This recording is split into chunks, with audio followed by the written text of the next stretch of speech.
तो आदाब, नमस्कार, गुड इवनिंग, सत श्री अकाल। एक बार फिर आप तमाम लोगों का स्वागत है क्राइम तक की कहानी के इस एपिसोड में।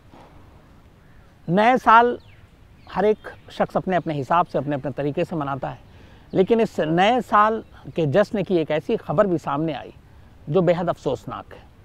इस खबर के साथ बहुत सारी चीज़ें जुड़ी हुई हैं, बहुत सारी ऐसी बातें भी हैं जो इसे और भी अफसोसनाक बताती है। कहानी आज की एक 19 साल की बेहद पढ़ने लिखने में काबिल, जिसका सपना आगे चलकर अपने माँ बाप का नाम रोशन करना था और उम्र सिर्फ 19 साल थी, उसके कत्ल की है। और जिस तरीके से ये कत्ल हुआ, कत्ल के बाद जिस तरीके से लोगों ने बर्ताव किया, वो और भी ज़्यादा अफसोसनाक है। पुलिस के हिसाब से अगर लोगों ने मदद की होती और वक्त पे इस लड़की को अस्पताल ले जाया जाता तो शायद उसकी जान बच जाती, लेकिन वो करीब 1.5 से 2 घंटे तक, बल्कि इससे भी ज़्यादा, खून से लथपथ एक हाई राइज बिल्डिंग में पड़ी रही और किसी ने उसकी मदद नहीं की। बाद में जब पुलिस वहाँ पे पहुँचती है, एक महिला जो है वो पुलिस को खबर करती है, जिसने पहली बार उसको देखा, तो पुलिस उसे अस्पताल लेकर गई। डॉक्टरों ने उसे मुर्दा करार दिया, लेकिन डॉक्टरों ने यह भी कहा कि अगर इसे थोड़ा पहले ले आते तो शायद इस लड़की की जान बच सकती थी। कहानी में कई चीज़ें। पहली चीज़ तो यह है कि न्यू ईयर की पार्टी पे सिर्फ मुंबई ही नहीं बल्कि पूरे देश में कोरोना की वजह से बहुत सारे रिस्ट्रिक्शंस है। लोगों को कहा गया था कि अपने घरों में रहें, और पार्टी तो खैर बिल्कुल भी नहीं हो, और इस तरीके से लोग एक साथ गैदरिंग और उनके जमा होने पे भी रोक थी। लेकिन इसके बावजूद मुंबई में एक पार्टी होती है न्यू ईयर की, और ऐसी ना मालूम कितनी पार्टियाँ हुई। जो पकड़ी जाती हैं वो पता चल जाता है, जो नहीं पकड़ी जाती हैं वो छुपा रहता है। इस पार्टी में भी अगर ये कत्ल, ये मौत ना होती तो शायद इस पार्टी का भी राज हम लोगों के सामने नहीं आता। बात 31 दिसंबर की है। जानवी कुकरेजा नाम की 19 साल की एक लड़की, जो पढ़ने में बेहद तेज तर्रार, अभी हाल ही में उसने पिछले साल अपना 12th का एग्ज़ाम पास किया, 96% से ज़्यादा उसके मार्क्स थे। इसके बाद मुंबई की एक कॉलेज में उसने साइकोलॉजी ऑनर्स में एडमिशन लिया। अगले साल पेरेंट्स का इरादा ये था कि उसे हायर स्टडी के लिए मुंबई की बजाय ऑस्ट्रेलिया भेजें, और वो ऑस्ट्रेलिया पढ़ने जाने वाली थी अगले साल। पढ़ने लिखने में हमेशा उसकी दिलचस्पी रही, ज़्यादातर घर में ही रहती, पढ़ाई लिखाई करती, दोस्ती और ये सारी चीज़ें बहुत कम थी उसकी। 31 दिसंबर की रात, 31 दिसंबर को ही जानवी के फादर का बर्थडे भी होता है। तो 31 दिसंबर को बर्थडे था। रात 12 बजे जानवी पूरे परिवार के साथ घर में थी। पापा के लिए केक मंगाया गया था, केक भी कटा, और करीब 12:15 बजे का वक्त था जब जानवी के घर पे उसके 2 दोस्त आए। एक लड़की थी जिसका नाम था दिया, जो उसी के पड़ोस में रहती थी, और एक उसका और दोस्त था जिसका नाम था श्री, वो भी वहीं रहता था, श्री जोगधनकर। श्री जोगधनकर की उम्र 24 साल और दिया की उम्र करीब 19 साल। ये दोनों पुराने दोस्त घर पे आते हैं, जानवी के पापा को विश करते हैं। इसके बाद जानवी के पेरेंट्स से इजाज़त मांगते हैं कि आज एक कॉमन फ्रेंड ने न्यू ईयर पार्टी दी है तो उसमें जानवी को जाने की इजाज़त दी जाए। हालांकि घर वाले जानवी को इस तरह की पार्टी में भेजते नहीं थे, लेकिन एक तो पापा का बर्थडे, ऊपर से नए साल का सेलिब्रेशन, और पड़ोस में रहने वाली एक लड़की दिया, वो भी साथ जा रही थी। इसके अलावा उस सोसाइटी की 3 और लड़कियां भी इस पार्टी में शामिल होने जा रही थी। तो कुल मिलाकर उस सोसाइटी की 4 लड़कियां थीं जो इस पार्टी में जा रही थी। इसलिए माँ बाप को भी लगा कि चलो सेफ़ है, महफूज है, तो पार्टी में जाने की इजाज़त दे दी, लेकिन इस शर्त पे कि वो जल्दी लौट आएगी। इसके बाद जानवी, दिया और श्री ये पार्टी के लिए निकलते हैं। पार्टी खार वेस्ट में एक हाई राइज बिल्डिंग में थी, भगवती हाइट, उसके रूफ टॉप पे ये पार्टी थी। इस पार्टी में करीब 10-12 लोग थे, सारे कॉमन फ्रेंड जानने वाले। 12:15 के आसपास जानवी घर से निकलती है। उसके बाद खार वेस्ट पहुंचती है, 14th रोड, और रूफ टॉप पे ये पार्टी चल रही होती है। पार्टी में शराब भी थी, तो जितने लोग पार्टी में शामिल थे वो सब अपना एंजॉय कर रहे थे। जिसने पार्टी ऑर्गेनाइज किया था उसके ग्रैंड पेरेंट्स इसी भगवती हाइट्स बिल्डिंग के 2nd फ्लोर पे रहते थे, दोनों बुजुर्ग थे, तो वो वक्त पे सो गए। बाकी उन लोगों की पार्टी चलती रही। अब यहाँ पे एक चीज़ ये है कि जानवी और श्री इन दोनों में दोस्ती थी और शायद प्यार भी था। दिया जो जानवी की पड़ोसी थी, बाकायदा उसकी स्टडी में मदद करती थी, उसके करियर में उसको बताती थी, ब्रीफ करती थी, तो इन लोगों के बीच में भी अच्छी दोस्ती थी लगातार। तो जब पार्टी चली, धीरे धीरे रात ढलती गई, करीब 2:30 बजे का वक्त था जब अचानक सब कुछ बदल जाता है। रूफ टॉप पे एक पानी की टंकी थी। जानवी देखती है कि अचानक श्री गायब हो गया और दिया भी वहाँ पे नहीं है। इसके बाद वो उन्हें तलाश करती है। तलाश करते करते अचानक वो पानी की टंकी के पीछे जाती है। वहाँ पे जाकर देखती है कि श्री और दिया दोनों काफ़ी क्लोज हैं, नज़दीक हैं और लगभग थोड़े से कॉम्प्रोमाइजिंग पोजीशन में है। ये देखकर जानवी को बहुत गुस्सा आता है। वो उन दोनों को बुरा भला कहती है। इसके बाद उन दोनों में झगड़ा होता है। इस झगड़े के बाद लगभग हाथापाई की भी नौबत आती है। चूँकि रूफटॉप पे और भी बहुत सारे लोग थे, तो फिर हाथापाई के बाद जानवी गुस्से में रूफटॉप से नीचे की तरफ जाती है, शायद वो घर निकलने के लिए। लेकिन श्री और दिया ये उसके पीछे भागते हैं और इसके बाद ऊपर से ही अब इन तीनों के बीच में लड़ाई शुरू हो जाती है।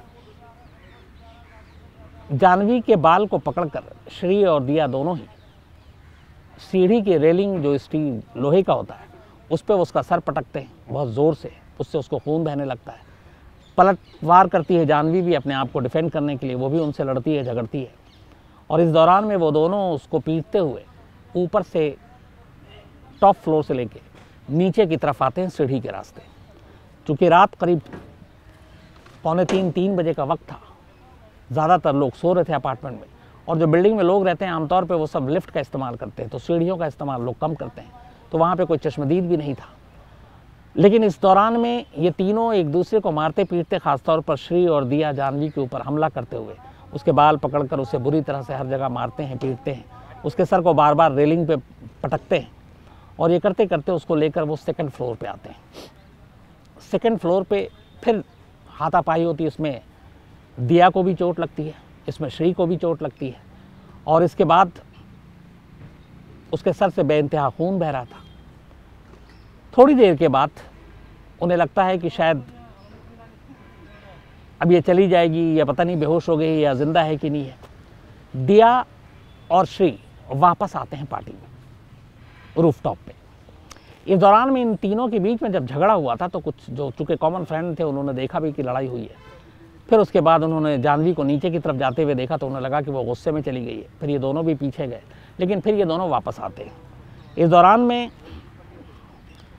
श्री के कपड़े फटे होते हैं, दिया को भी चोट आती है, वो ऊपर आते हैं। उसके बाद फिर उसी अपार्टमेंट में कुछ उनके जानने वाले थे जो पार्टी होस्ट किया, तो दिया उनके पास जाती है, उसे चोट लगी थी, उसे हॉस्पिटल भेज दिया जाता है। श्री भी फिर वहाँ से निकल जाता है और वो एक दूसरे सायन हॉस्पिटल में जाता है, वहाँ वो अपने चोट का इलाज कराता है। पार्टी करीब चलती रहती है 4 साढ़े 4 बजे तक। इधर किसी तरह घिसटते विसटते हुए जानवी अब ग्राउंड फ्लोर पे पहुंच जाती है और ग्राउंड फ्लोर पे वो बेहोशी की हालत में पड़ी हुई है। लगातार उसके सर से खून बह रहा है। खून के धब्बे तो ऊपर से लेके नीचे तक हर फ्लोर पे थे, उस स्टेयरकेस पे, उस सीढ़ी पे जिससे उसके सर को टकराया गया था। और लगातार हर फ्लोर पे खून के कहीं ना कहीं कुछ धब्बे ज़रूर थे। सबसे ज़्यादा ब्लड के स्टेन जो थे वो 2nd फ्लोर पे थे। इसके बाद ग्राउंड फ्लोर पे जहाँ आकर जानवी गिरी पड़ी थी। करीब 2-2.5 घंटे बीत जाते हैं। इस दौरान में 5 बजे का वक्त होता है। एक बुजुर्ग औरत जो इसी बिल्डिंग में रहती है वो उठती हैं। उनका काम था, सुबह सुबह वो उठ जाती थी थोड़ा वॉक करने के लिए, तो वो अपने कुत्ते के साथ टहलने के लिए निकलती हैं। जब वो निकलती हैं तो अचानक जानवी के ऊपर उनकी नज़र पड़ती है जो खून से लथपथ ज़मीन में पड़ी थी। वो देख के घबरा जाती हैं। इसके बाद पुलिस को पहली बार कॉल किया जाता है। पुलिस वहाँ पहुँचती है। पुलिस जानवी को जिस हालत में देखती है, इसके बाद वो ऊपर की तरफ देखती है। पहली नज़र में ऐसा लगा कि शायद जानवी ऊपर से या तो गिर गई या उसे धक्का दिया गया या शायद किसी और वजह से एक्सीडेंटल वो ऊपर से नीचे गिर गई हो और इस वजह से उसे चोट आई है। पुलिस फ़ौरन उसे लेकर अस्पताल पहुंचती है, सरकारी अस्पताल नज़दीक के। लेकिन जब डॉक्टर देखते हैं तो उनको बता देते हैं कि ये ब्रॉड डेड है, मतलब अब ये जिंदा नहीं है। इसी के बाद अब पुलिस मौके पे पहुंचती है। अभी तक पुलिस की नज़र में ये था कि ये एक एक्सीडेंटल डेथ है, ये शायद छत से गिरी है नीचे और इसकी वजह से मौत हुई है। अब पुलिस की टीम एक पता करती है पूछताछ नीचे से, तो पता चलता है कि ऊपर एक रात पार्टी चल रही थी न्यू ईयर की। पुलिस की टीम अब ऊपर जाती है लिफ्ट के ज़रिए, लेकिन फिर सीढ़ी के ज़रिए जब नीचे आती है तो उसे हर फ्लोर पे खून के धब्बे दिखाई देते हैं। तब पुलिस को फिर पहली बार अपना जो पहले उन्होंने सोचा था कि एक एक्सीडेंटल डेथ है, अब लगा कि कुछ गड़बड़ है। सेकंड फ्लोर पे सबसे ज़्यादा खून के धब्बे मिले। हर फ्लोर पे खून मिलने का मतलब ये था कि जानवी इस रास्ते से नीचे लाई गई है या आई है। तो पहली चीज़ की एक्सीडेंटल डेथ है वो पुलिस ने रूल आउट कर दिया, और अब पुलिस का मानना था कि ये कत्ल का मामला है। इस दौरान में दूसरी तरफ दिया जो गई थी साथ में जानवी के, और जानवी के पिता वो लगातार जानवी को फ़ोन कर रहे थे कि लेट हो गया पार्टी में आने, लेकिन जानवी ने फ़ोन नहीं उठाया, तो वो परेशान थे। इसी बीच में सुबह सुबह दिया के फादर का फ़ोन आता है जानवी के फादर के पास कि दिया अस्पताल में है और जानवी भी अस्पताल में है, शायद कुछ एक्सीडेंट हो गया है, तो हमें फ़ौरन वहाँ भागना चाहिए। दिया के फादर और जानवी के फादर दोनों इन सारी चीज़ों से अनजान घर से भागते हैं, बदहवास हॉस्पिटल पहुँचते हैं, तो वहाँ उन्हें पता चलता है कि दिया इंजर्ड है, लेकिन जानवी इस दुनिया में नहीं है। अभी तक की कहानी यही लग रही थी कि जानवी छत से गिरकर उसकी मौत हो गई है, लेकिन दिया को कैसे चोट आई, इसके बाद श्री को ढूंढा जाता है, तो अभी तक कहानी क्लियर नहीं हो रही। अब पुलिस पार्टी में मौजूद लोगों से जब पूछताछ करती है तो पता चलता है कि पार्टी में रात झगड़ा हुआ, और झगड़े की वजह ये थी कि जानवी ने दिया और श्री को एक साथ उस हालत में देखा था जिस हालत में देखकर उसे गुस्सा आया, क्योंकि कहीं ना कहीं जानवी और श्री एक दूसरे के दोस्त थे, बॉयफ्रेंड और गर्लफ्रेंड की तरह थे, और एक तीसरी लड़की के साथ उसका यूं नज़दीक जाना जानवी को बर्दाश्त नहीं हुआ और इसी वजह से झगड़ा हुआ। एक एक कर पार्टी में मौजूद जो 10-12 लोग थे सबसे जब पूछताछ हुई, और फिर दिया और श्री को जब बुलाया गया पूछताछ के लिए, और उन दोनों के जब इंजरी मार्क देखे गए, तब पुलिस के कान खड़े हो गए कि एक की मौत हुई है और दो के चोट के निशान हैं, तो फिर कुछ ना कुछ ये मिलता है।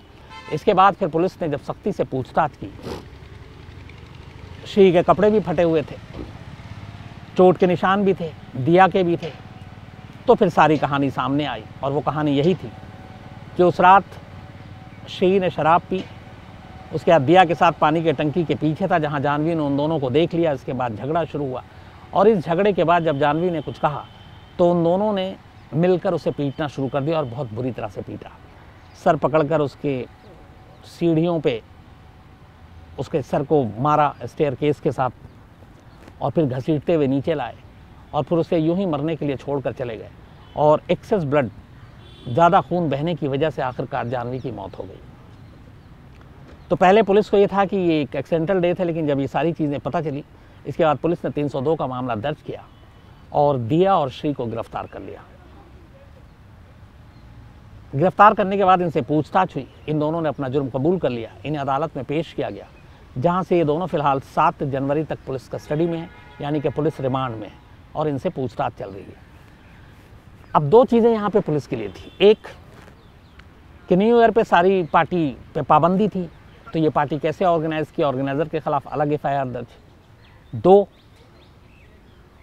क्या इस पार्टी में ड्रग्स का भी इस्तेमाल हुआ, उसकी भी जांच हो रही है। 3, पुलिस ने वेजिनल स्वैब के भी नमूने लिए हैं, और ये क्योंकि जिस तरीके से जानवी के कपड़े फटे हुए थे और उसका एक सैंडल सेकंड फ्लोर पे दूसरा नीचे, और उसकी बदहवास हालत को देखते हुए पुलिस को ये भी शक है कि कहीं उसके साथ रेप तो नहीं हुआ, तो उसको कंफर्म करने के लिए पुलिस वेजिनल स्वैब के ज़रिए ये भी जांच कर रही है। शायद अभी उसकी रिपोर्ट नहीं आई, आने वाली है। तो पुलिस ने उन दोनों को गिरफ्तार कर लिया। उधर जब पोस्टमार्टम की रिपोर्ट आई बाद में, तो डॉक्टरों ने बताया कि एक्सेस ब्लीडिंग की वजह से मौत हुई, और सर में बहुत गहरे गहरे चोट के निशान हैं। ऐसा लगा किसी वजनी चीज़ से मारा गया, लेकिन वो मारा गया था किसी वजनी चीज़ से नहीं, बल्कि जानवी के सर को सीढ़ियों पर कई बार पटका गया, और इसी वजह से ब्लीडिंग भी हुई और सर में इंटरनल उसके चोट भी आई, और जिसकी वजह से मौत हुई। हालांकि पुलिस का कहना था कि अगर थोड़ा पहले कोई जानवी को ले आता तो शायद उसकी जान बचाई जा सकती थी। लेकिन बड़े बड़े शहरों की बड़े बड़े सोसाइटी में अक्सर हम लोगों ने ये देखा है कि पड़ोसी को भी पड़ोसी की खबर नहीं होती। अब यहाँ पे इस हाई राइज बिल्डिंग में जो लोग रहते हैं उनसे जब एक एक करके पूछताछ की पुलिस ने कि आपको कोई शोर, चीख पुकार, मदद की गुहार की आवाज़ सुनाई नहीं दी, तो उन्होंने ज़्यादातर लोगों ने मना किया।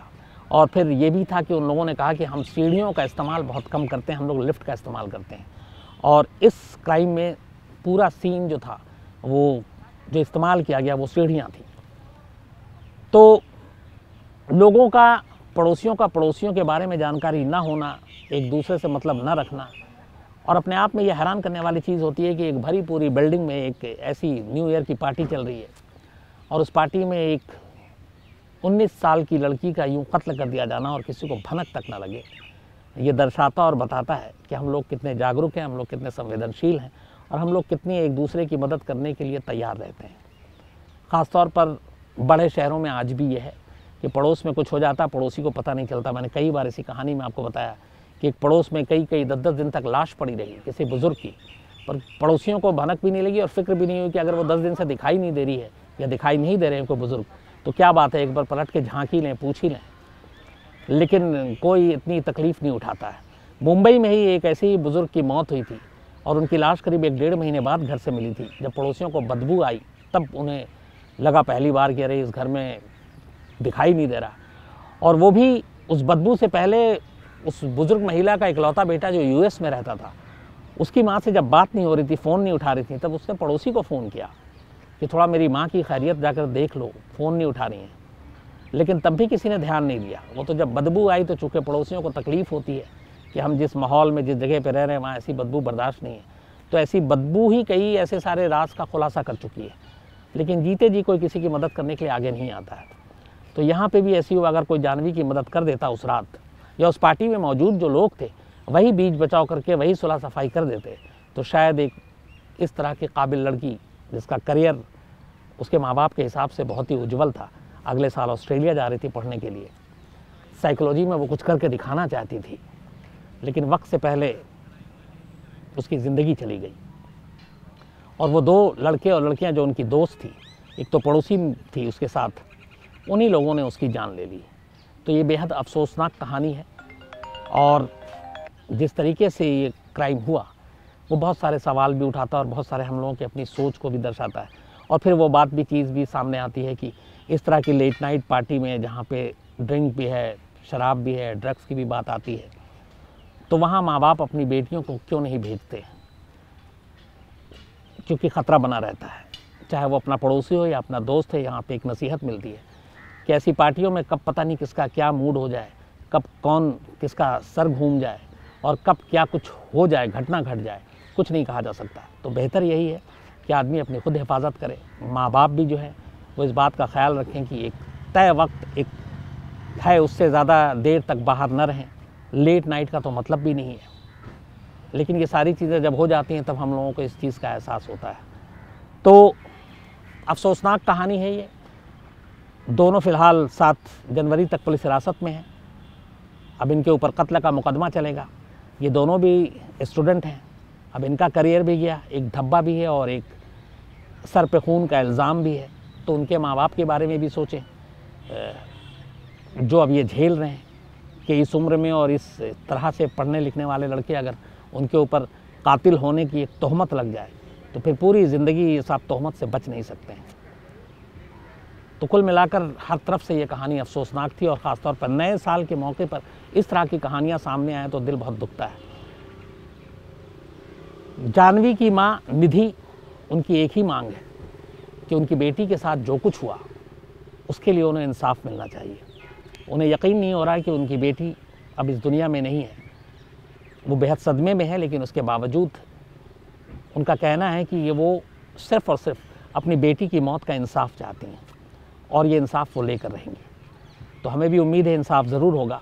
हालांकि वो इंसाफ जो भी हो, लेकिन एक घर का एक चिराग बुझ गया जो शायद अब कभी नहीं जलेगा। तो ये थी कहानी न्यू ईयर पार्टी में एक 19 साल की लड़की के कत्ल की। कल आपसे फिर मुलाकात होगी रात 9 बजे किसी नई कहानी के साथ। तब तक अपना ख्याल रखिए, अपनों का ख्याल रखिए। Thank you very much.